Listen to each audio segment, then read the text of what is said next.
first day, a voice called out from behind her.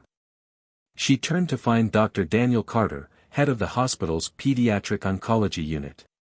He was tall, composed, with sharp eyes that missed nothing, yet his presence lacked the arrogance she had come to associate with most doctors. There was a warmth in his gaze, an understanding that made her feel seen, not just as a nurse, but as a person carrying unseen burdens. "I guess I look nervous," she said, offering a small, self-conscious smile. Daniel smirked. "A little. But from what I've heard, we're lucky to have you." Madeline raised a brow. "You've heard about me?" His smirk softened into something gentler. "People talk.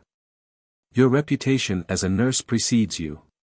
She nodded slowly, absorbing his words. For months, she had been defined by loss, by betrayal, by being the woman left behind. But here, she wasn't Ryan's discarded wife or Vanessa's shadow. She was a nurse. A damn good one. And that was something no one could take away from her. The pediatric oncology wing was different from anywhere Madeline had worked before. It was a place of quiet battles, of hope and heartbreak living side by side. Her first patient was Ethan Monroe, a 7-year-old boy with a mischievous grin and eyes too wise for his age. The moment she stepped into his room, he looked up from his hospital bed, arms crossed in mock suspicion. "Are you the new nurse?" Madeline smiled. "I am. And you must be Ethan." He nodded solemnly. "I have 3 rules." She bit back a grin. "Oh. Let's hear them." 1. No sad faces. 2. No talking to me like I'm a baby. And 3. If you're gonna poke me with needles, you owe me a joke. Madeline laughed, the sound surprising even herself. "I think I can handle that." As the days passed, she found herself drawn deeper into the ward's world. The children here fought battles no one their age should have to face, yet they did so with a resilience that humbled her. They taught her what strength truly looked like, not in holding on to pain, but in finding joy despite it. One evening, she sat beside Ethan's bed, reading to him from his favorite book. His small fingers clutched the blanket, his voice quieter than usual. "Miss Madeline," he whispered. She glanced up. "Yeah, buddy. Do you think people can change?" The question caught her off guard. "What do you mean?" Ethan hesitated. "Like, if someone was really mean, but then they realized they were wrong, could they ever be good again?" Madeline's heart clenched. For a moment, she thought of Vanessa, of Ryan, of her parents who had turned their backs on her. She exhaled slowly. "I think, people can change. But only if they really want to." Ethan considered this, then nodded. "Good. Because I told my mom I'd forgive my cousin for breaking my toy. But only if he says sorry first." A smile broke across Madeline's lips. "Sounds like a fair deal." Over time, Madeline found herself spending more and more moments with Dr. Carter. He wasn't just a skilled doctor, he understood people. He saw beyond numbers and test results, caring for his patients with an unwavering dedication that set him apart. One evening, as they walked out of the hospital together, Daniel broke the silence. "You're different here." Madeline glanced at him. "Different how?" His gaze was steady. "You seem lighter." She thought about it for a moment. "Maybe because, for the first time in a long time, I don't feel like I'm trying to prove something." Daniel nodded, as if he understood that feeling all too well. They reached her car, and just before she got in, he hesitated. "If you ever want to talk, about anything, I'm here," he said, voice softer than usual. Madeline met his gaze. She wasn't ready. Not yet. But for the first time, she realized something, she might be, someday. And that was enough. The golden glow of the late afternoon sun filtered through the windows of Madeline Carter's apartment, casting long shadows across the wooden floor. She sat at the kitchen table, staring down at the ornate envelope that had arrived in the mail earlier that day. The gold-embossed letters on the invitation gleamed under the fading light. The honor of your presence is requested at the wedding of Vanessa Carter and Ryan Mitchell. Her hands tightened around the invitation, her knuckles turning white. Vanessa and Ryan. Her sister and her ex-husband. The people who had stolen her past, now inviting her to bear witness to the future they had built atop her broken heart. Her mother's voice had been overly cheerful on the phone, as if nothing had happened. Madeline, you'll come, won't you? It's important for the family. Vanessa is looking forward to seeing you. Madeline nearly laughed at the absurdity of it. Looking forward to seeing her. Did Vanessa expect her to stand by with a polite smile while she paraded around in white, flaunting the man she had stolen? The betrayal still cut deep, but something inside her had shifted in the past months. She had rebuilt herself from the wreckage. She wasn't the same woman who had begged Ryan for answers or sought validation from her parents. But did she have the strength to face them? Sitting across from her, Dr. Daniel Carter watched her reaction carefully. They had developed an unspoken understanding, a quiet but growing trust. He had seen her battle the weight of her past, and now, he could see the storm brewing in her eyes. You don't have to go, he said finally, his voice steady. Madeline exhaled, setting the invitation down. If I don't go, they win. They get to believe they broke me. That I wasn't strong enough to show up. Daniel tilted his head slightly, considering her words. And if you do go? She met his gaze. Then I get to prove, to them, and to myself, that they didn't destroy me. For a moment, Daniel said nothing. Then, with a slight nod, he leaned back in his chair. Then go. But go on your terms. The Manchester Grand Hotel stood tall and regal, its towering windows reflecting the California sunset. Inside, the ballroom was bathed in a soft golden glow, an excessive display of wealth and perfection. Crystal chandeliers sparkled, an orchestra played elegant music, and every detail had been meticulously designed for a picture-perfect wedding. Madeline entered the room with measured steps, her navy blue dress flowing around her like water. It was simple yet striking, a quiet statement of confidence rather than a cry for attention. As expected, the moment she stepped inside, heads turned. Whispers rippled through the crowd. She actually came. I can't believe she had the nerve. Poor thing. Must be humiliating. She ignored them, keeping her posture straight, her face unreadable. She wasn't here for them. She was here to prove something, to herself. Her parents were seated at the front, wearing expressions of carefully controlled neutrality. They had chosen Vanessa long ago, and tonight was no exception.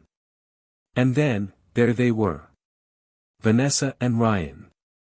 Standing beneath an arch of white roses, they looked every bit the perfect couple. Vanessa's dress was extravagant, shimmering in the light, her smile dazzling as she played the part of the adored bride. Ryan, standing beside her, wore the same smug expression that Madeline had once mistaken for charm. And then Vanessa's eyes met hers. A flicker of surprise. Then amusement. As if she had won. Madeline held her gaze, refusing to be the one who looked away first. The ceremony went on, every word, every vow like a carefully curated performance. But for Madeline, it was nothing more than a stage play, an illusion that only the blindest of guests could mistake for love. Then came the moment she had been dreading. The microphone crackled as Vanessa, champagne glass in hand, stepped onto the stage. Tonight is so special, she began, her voice dripping with artificial warmth. Not just because I married the love of my life, but because I get to celebrate with all of my family. Madeline already knew what was coming. Vanessa's gaze locked onto hers, her lips curving into something too sweet to be genuine. Especially my dear sister, Madeline, she continued. Please, stand up. The room fell into a thick silence. Madeline's stomach twisted, but she refused to let it show. Slowly, She rose from her seat, meeting Vanessa's expectant gaze. The bride tilted her head, smiling. "Everyone, let's raise a glass to Madeline. She's had a difficult year, but she's still standing, aren't you, dear?" Laughter rippled through the guests, soft but sharp enough to cut. Ryan smirked, leaning into the microphone. "We all know she's had a rough time, but hey, maybe this will be a fresh start for her. The humiliation should have crushed her." But then, a chair scraped against the floor. And from the back of the room, a single man stood up. Dr. Daniel Carter. The atmosphere shifted instantly. His presence commanded attention, his voice steady as he walked forward. "Ladies and gentlemen," he said, reaching for the microphone. "Forgive me for interrupting, but there's something I think we should all acknowledge tonight." His eyes landed on Vanessa, then on Ryan. "This woman you just laughed at. She is one of the most exceptional nurses at St. Augustine Mercy. She has saved lives, held hands of dying children, and given people hope when they had none. Can any of you say the same?" The laughter vanished. Daniel turned to the crowd. "Madeline Carter is not a woman to be pitied. She is a woman who walked through fire and came out stronger." A murmur spread through the guests. Some shifted uncomfortably. Others looked at Vanessa and Ryan with a newfound judgment in their eyes. Daniel turned back to Madeline, his expression softening. "And she doesn't need this place, or these people, to know her worth." The silence was thunderous. Madeline exhaled, feeling something break free inside her. She turned to Vanessa, offering the smallest, knowing smile. Then, without a word, she walked away, not in shame, but in victory. Daniel fell into step beside her, his voice low. "I hope you know, you didn't need me to do that." Madeline smirked. "Maybe not. But it was fun watching you make them squirm." They stepped out into the cool night air, the sound of distant waves rolling against the shore. For the first time in years, Madeline felt truly free. The warm morning sunlight streamed through the windows of Madeline Carter's apartment, but the letter in her hands left her cold. The official header from the California Medical Board was printed in sharp, authoritative ink, and at the top of the page, the name she had once loved now carried the weight of disgrace. Ryan Mitchell. She scanned the contents carefully, her pulse steady. The investigation had finally caught up to him. Charges of falsifying patient records, intimidating junior doctors, and repeated violations of medical ethics, the very things he had once boasted about getting away with, were now his downfall. A quiet, bittersweet satisfaction curled in Madeline's chest. It wasn't revenge. It was justice. Later that afternoon, as Madeline sipped her coffee in the break room of St. Augustine Mercy Hospital, her phone buzzed with a message from Dr. Daniel Carter. "Daniel, turn on the news. You'll want to see this." She frowned but reached for the remote. The screen flickered to a breaking news segment.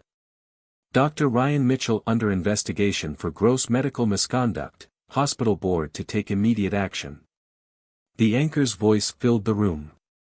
Dr. Mitchell, once regarded as a rising star in cardiology, is now facing serious allegations of altering patient records, coercing junior staff into covering up medical errors, and engaging in questionable financial activities tied to his former practice.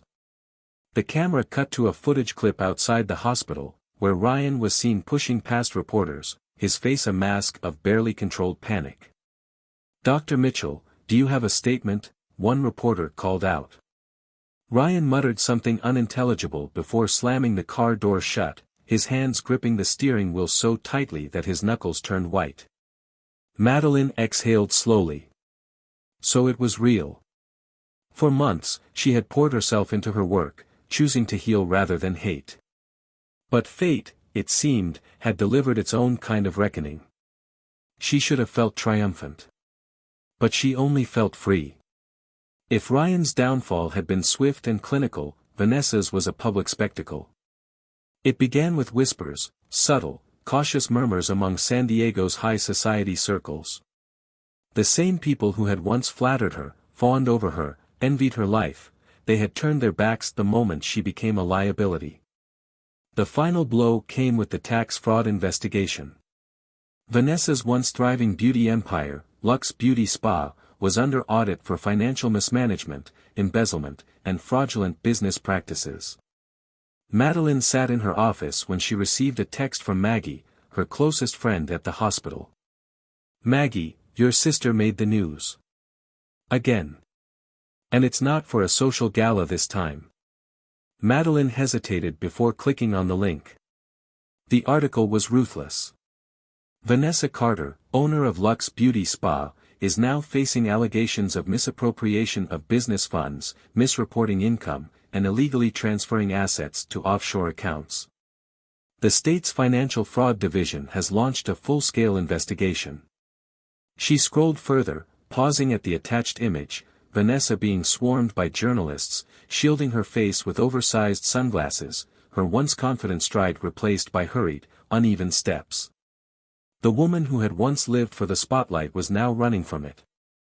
Madeline leaned back in her chair, contemplating the cruel symmetry of it all. For years, Vanessa had been her parents' golden child, the one who could do no wrong, the one who was always praised, always excused. And now, she was alone. Just like she had left Madeline. That evening, as Madeline locked up her apartment, her phone rang. She stared at the screen. Vanessa. For a long moment, she debated letting it go to voicemail. But some part of her, not out of love, not out of obligation, but out of closure, decided to answer. A long silence stretched between them before Vanessa finally spoke. "I didn't know who else to call," she admitted, her voice stripped of its usual arrogance. Madeline exhaled. "And why would that be?" Vanessa let out a shaky breath, as if barely holding herself together. "Ryan left the moment things got bad. Our parents won't return my calls. I lost everything, Maddie." Maddie. A name Vanessa hadn't used since childhood. Madeline leaned against the counter, choosing her words carefully. "You didn't lose it. You threw it away." A broken sound escaped Vanessa's lips, not quite a sob, but something close to it. "I know." Her voice cracked. "I know I deserve this." Madeline was silent for a long moment. Then, finally, she said, "It's not about what you deserve, Vanessa. It's about what you do next." Vanessa sniffled. "I don't know what to do." Madeline sighed. "Then figure it out. Because I spent too many years fixing things for other people. And I won't do it again." Vanessa didn't argue. She just whispered, "I'm sorry." Madeline closed her eyes. Maybe, once, that apology would have meant everything. Now, it was just words. And words could never undo the past. The next morning, Madeline stood at the rooftop of St. Augustine Mercy, watching the city wake beneath the golden hues of sunrise. She had spent so much of her life carrying burdens that were never hers to bear, her parents' expectations, Ryan's ambitions, Vanessa's insecurities. But now, she was free. A voice pulled her from her thoughts. "You look like you're at peace," Daniel said, stepping beside her. She glanced at him, a small smile playing at her lips. "I think I finally am." He studied her carefully, as if ensuring she truly meant it. Then, with a smirk, he added, "So, does this mean you'll finally let someone take you out for dinner?" Madeline let out a soft laugh. "For the first time in a long time," she said, meeting his gaze, "I think I'm ready." And as the sun rose higher, Madeline Carter stepped fully into her new beginning, not as a woman weighed down by betrayal, but as a woman who had chosen herself. And that was the greatest victory of all. The morning sun cast golden hues over the pediatric oncology wing at St. Augustine Mercy Hospital. Madeline Carter, now head nurse of the newly opened ward, stood by the wide glass windows, watching the city awaken beneath a sky streaked with soft pastels. A year ago, she had been a woman defined by betrayal. Today, she was defined by her own choices, her resilience, and the lives she touched every single day. The gentle hum of the hospital carried a different weight now, one of hope, of renewal, of a future she had built for herself. She was no longer the woman left behind. She was the woman who had moved forward. Later that afternoon, Madeline sat in a cozy cafe overlooking the San Diego harbor, her fingers idly tracing the edges of an envelope on the table. Her parents had requested a meeting. A year ago, she might have hesitated, afraid of their judgment, their dismissal, their cruel insistence that she was always second to Vanessa. But now, she had nothing left to prove. When her parents arrived, they no longer carried themselves with the quiet arrogance of a family that believed itself untouchable. Her father's once imposing posture had softened, his face lined with something resembling regret. Her mother, always so carefully composed, now looked as though she had been holding back words for far too long. "Thank you for coming," her mother said, hesitantly. Madeline simply nodded, waiting. Her father cleared his throat. "We owe you an apology." For a moment, silence stretched between them.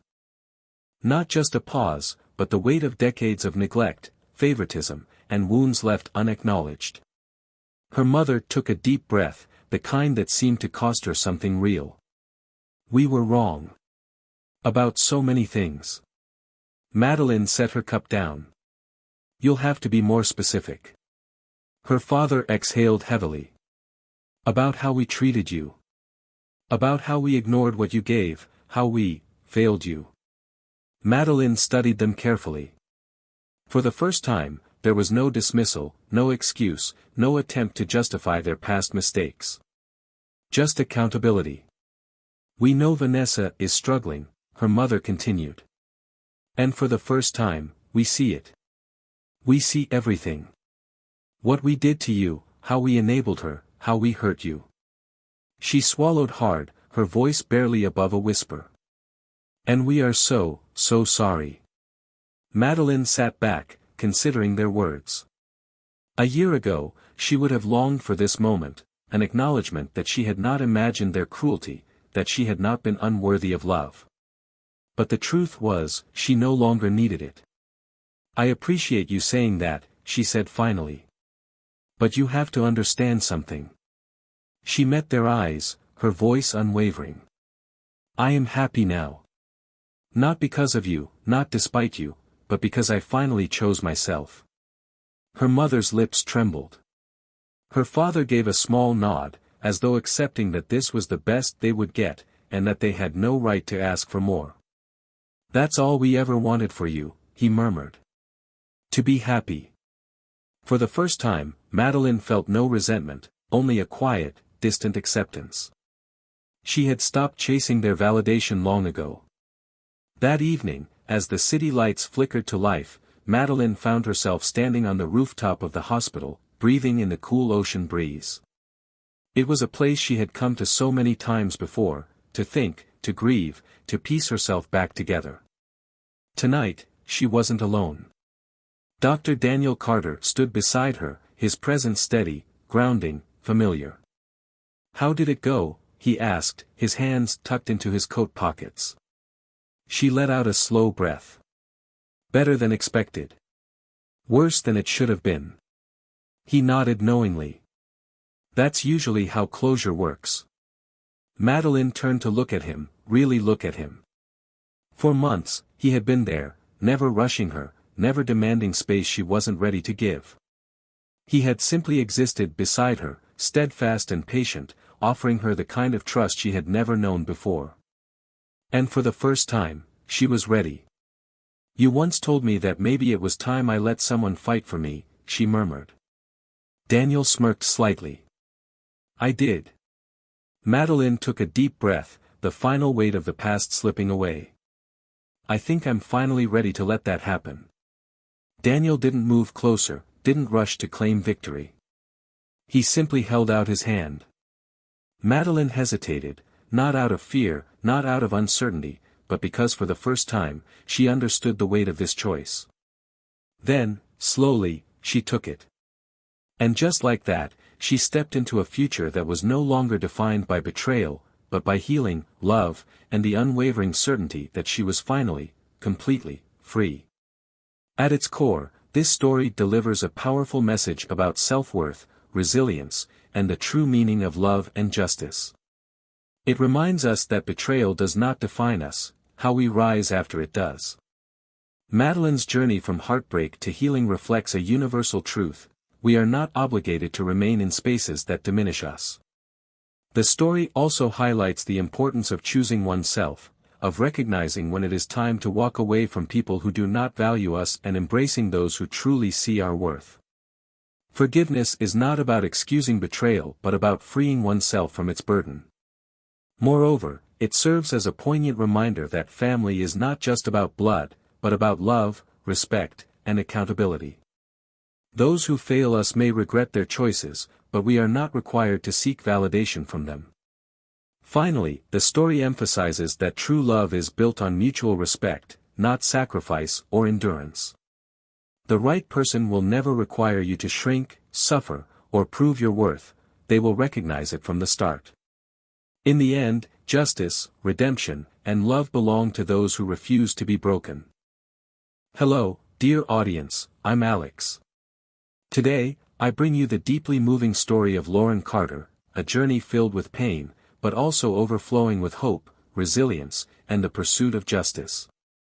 A story of betrayal, redemption, and the undeniable strength of self-reinvention. With the powerful message, you are not defined by your losses or betrayals, but by how you rise, reclaim your justice, and find true happiness. Join me as we step into Lauren's story, where heartbreak is not the end, but the beginning of a life stronger and more radiant than ever before. The soft glow of the California sunset streamed through the sheer curtains of Madeline Carter's apartment, casting golden hues over the framed photographs on her bedside table. She sat at the edge of her bed, an old photo album resting on her lap, her fingers tracing the edges of pages worn from years of handling. Each image told a story, smiling snapshots of her and Ryan Mitchell, the man she had once believed would stand beside her for a lifetime. Years ago, their love had been simple and unwavering. Ryan, a determined medical student, had whispered promises of a future where he would make her happy, where all their sacrifices would be worth it. Madeline had believed in him, had worked endless night shifts as a nurse to support him, had put her own dreams on hold so that he could chase his. Their tiny apartment, filled with second-hand furniture and the scent of instant coffee, had been their world, a place where dreams were nurtured and whispered over late-night study sessions. But love, as Madeline had learned the hard way, was not always enough. She had never questioned the imbalance in their relationship. She had been the giver, the supporter, the unwavering force behind his success. She had never resented the exhaustion, the sacrifices, or the way her own needs were always secondary. Because, in the end, wasn't love about endurance? As she turned the page, her gaze fell on a photograph from their wedding day, her in a simple but elegant white dress, him standing beside her, his smile easy and confident. A life frozen in time. The weight of betrayal pressed against her chest as she remembered the truth behind that picture. The man who had once vowed to cherish her had shattered her heart with a single revelation. Ryan had not only betrayed her, but he had done so with the one person who should have been her greatest ally, her younger sister, Vanessa. Tears welled in Madeline's eyes, but she did not let them fall. Instead, she reached for her wedding ring, its once precious metal now feeling cold against her skin. She slid it off, placed it inside the velvet jewelry box her grandmother had given her years ago, and shut the lid with quiet finality. Some things were meant to stay in the past. The California sun dipped below the horizon, painting the sky in crimson streaks. A chapter had closed. Tomorrow, she would begin anew.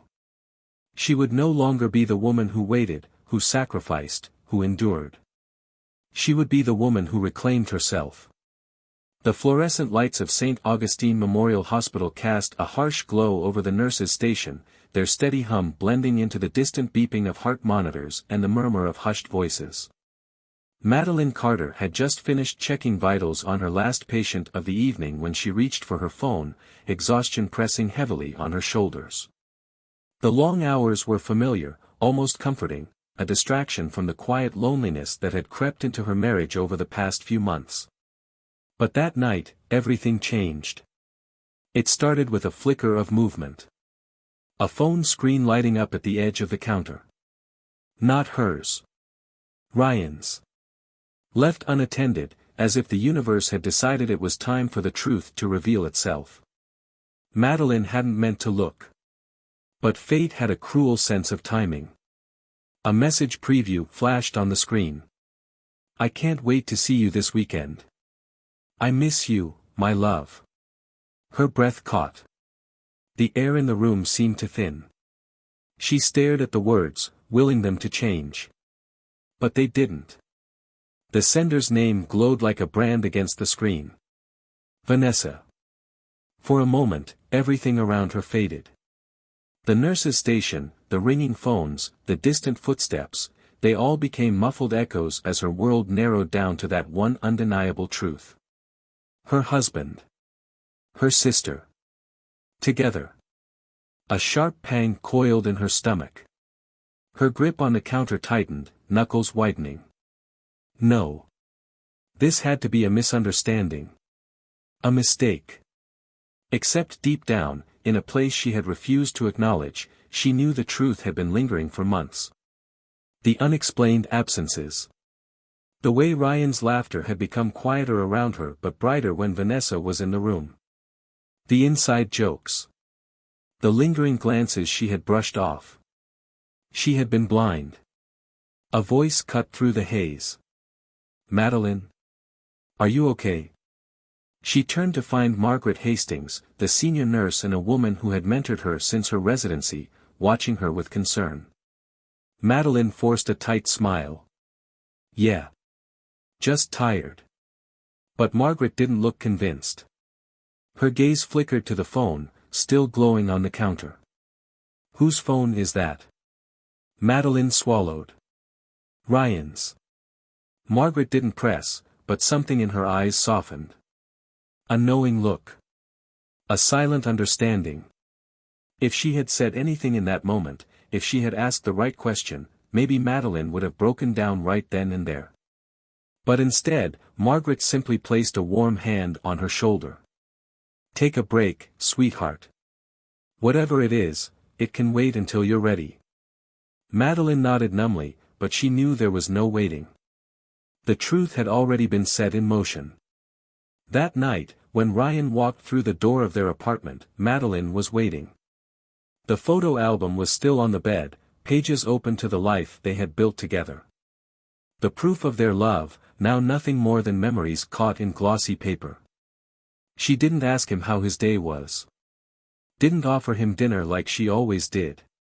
Instead, she simply held up his phone, her voice calm, too calm. Explain this. Ryan glanced at the screen.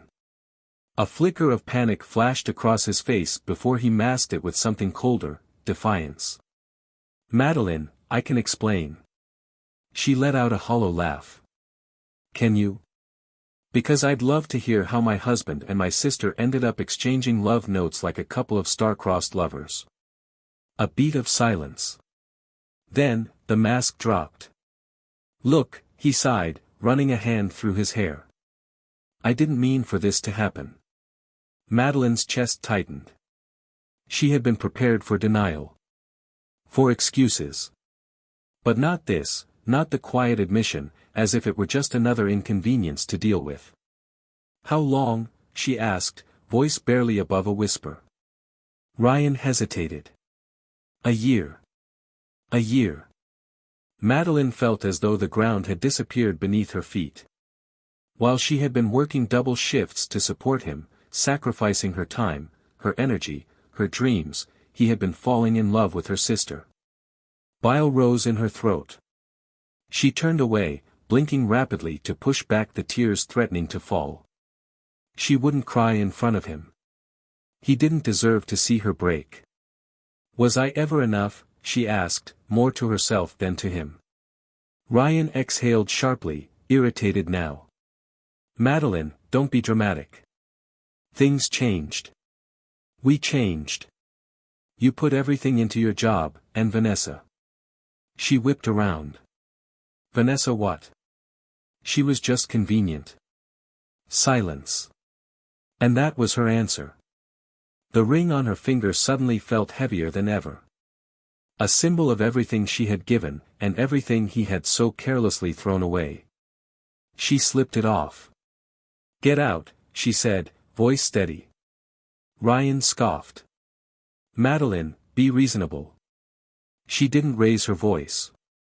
Didn't scream. Didn't throw things the way a woman scorned might have in the movies. She simply met his gaze with an unwavering stare. I said, get out. And for the first time, Ryan realized he had truly lost her. The crisp morning air carried the scent of salt and sea as Madeline Carter stepped through the glass doors of St. Augustine Mercy Hospital. It had been only a few weeks since she walked away from her marriage, but in many ways, it felt like an entire lifetime. Her new workplace was nothing like the hospital she had left behind. The hallways here were wider, bathed in soft natural light, the staff moving with a quiet confidence that spoke of years of experience. Yet, despite the change in scenery, Madeline's wounds still felt fresh. There was no escaping the weight of betrayal, no way to scrub away the memories of Ryan's cruelty, Vanessa's smug smile, and her parents' indifference. They lingered, pressing against her ribs, a constant reminder of what she had lost, and what she had survived. As she approached the nurse's station, she adjusted the ID badge clipped to her uniform, forcing a breath into her lungs. Today was the first step toward something new.